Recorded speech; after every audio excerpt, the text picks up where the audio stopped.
Shawn Diddy Combs is back behind bars, and this time, it's different. This isn't about money, fame, or influence. This is about power twisted into something dark. This is about control, about secrets hidden behind velvet ropes.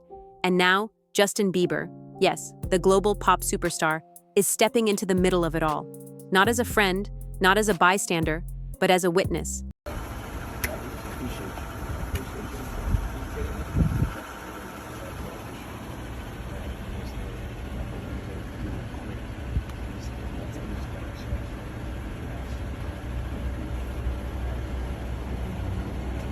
A witness against Diddy.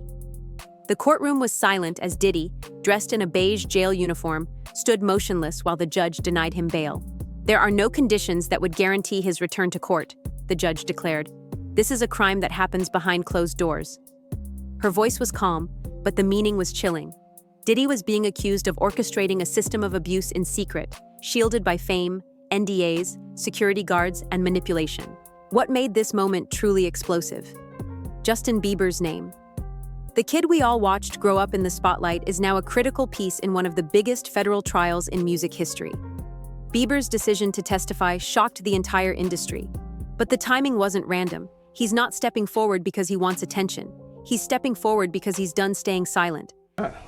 You ain't been calling me and hanging out the way we used to hang out. Well, I mean, you try to get in contact with me, through all my, partners and whatnot. Mm-hmm. But you never really got my number, so. Correct. Okay. My number? Yeah. I'm gonna tell you my number. Yeah. It's 55. For years, he stayed quiet about what he saw, what he was pulled into. And now, that silence has shattered. At the heart of this case is a series of private events run by Diddy, events shrouded in paranoia and secrecy. They weren't your average celebrity parties. These were operations, coordinated, rehearsed, monitored. Every guest had to surrender their phones. Everyone signed ironclad non-disclosure agreements. Nobody got in without being vetted. Justin Bieber was there. During his early adulthood, he attended a handful of these gatherings. He was young. He was already a superstar. And Diddy knew that. That's why he wanted Bieber there. Not because he was a friend, but because he was a symbol, a trophy, a pawn.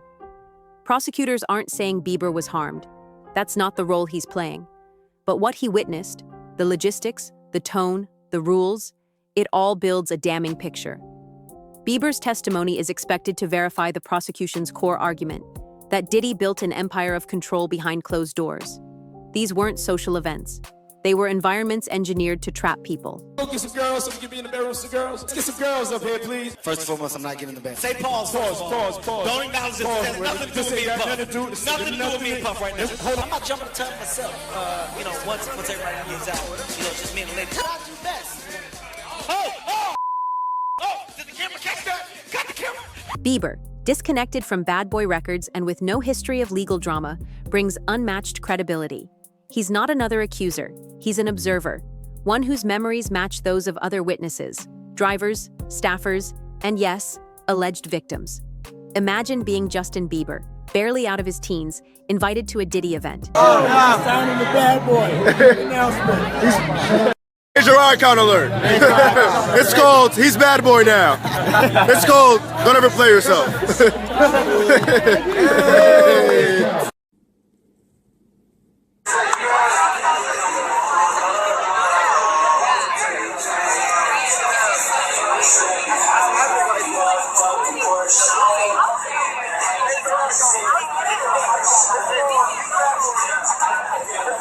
He shows up, ready for a night of music and mingling.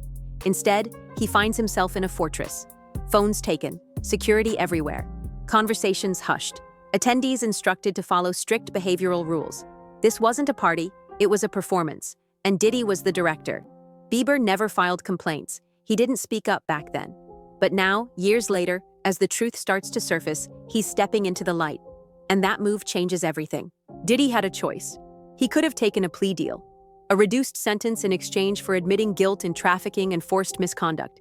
He refused, because admitting guilt would have shattered his image, his ego, and his legacy. So instead, he gambled. And now, with Bieber testifying against him, that gamble could cost him everything. Diddy's defense team is already scrambling. They want to paint Bieber's memories as unreliable, exaggerated, irrelevant. They'll argue that NDAs and security are standard at celebrity events.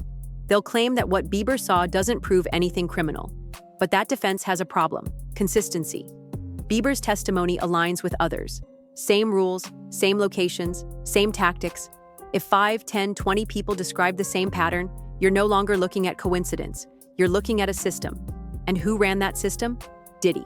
Bieber's presence alone has already caused chaos. Brands are panicking. Legal teams are holding emergency meetings.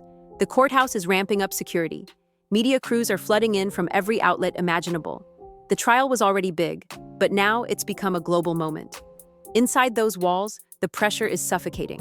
Bieber knows the stakes. His entire rebranded image, the one built on faith, sobriety, family, it's on the line. But more than that, the truth is on the line. He didn't have to do this. He could have stayed away, could have ignored the subpoenas, could have dodged the press. But he didn't. He made a choice: to speak, to expose. And that courage is shaking the foundation of Diddy's carefully constructed world. The court will press Bieber hard. Diddy's lawyers will try to catch him slipping. Maybe he misremembers a date, forgets a name, contradicts a past interview. But prosecutors are ready. They've rehearsed this with Bieber over and over. They're not using him for drama. They're using him for corroboration. And he delivers. Emails, security logs, guest lists, staff reports. They all match what Bieber says. The timing, the rules, the energy of the events. It's not just one memory. It's a timeline, a pattern, a plan. Bieber's account becomes the thread tying it all together. Diddy, once thought untouchable, now sits in jail with no family by his side. Not his sons, not his mother, not his sister. No one showed up to support him this time. Even they see what's coming. His defense calls it elite hospitality. But elite hospitality doesn't require locked doors, confiscated phones, and fear of speaking out. It doesn't demand silence under threat of lawsuits. It doesn't leave people questioning what happened once the lights went down.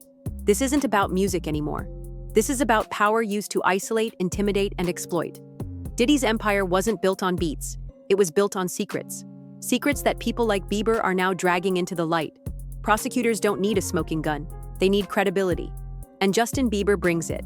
A clean-cut global icon with nothing to gain and everything to lose. A man once manipulated into attending events he didn't understand. A kid groomed by fame, now using his voice to stop others from falling into the same traps. Diddy's team is terrified, not because of what Bieber might say, but because of what the jury might feel. When they see someone that honest, that specific, that emotionally grounded, they'll know, they'll believe. And belief is what convicts. This case isn't just about crimes. It's about an industry that protected predators. It's about the cost of silence. And it's about one young man who finally said enough. As the trial begins, the world is watching. Not because Diddy is famous, but because Justin Bieber is brave. And that bravery might be what finally brings a manipulative monster to justice.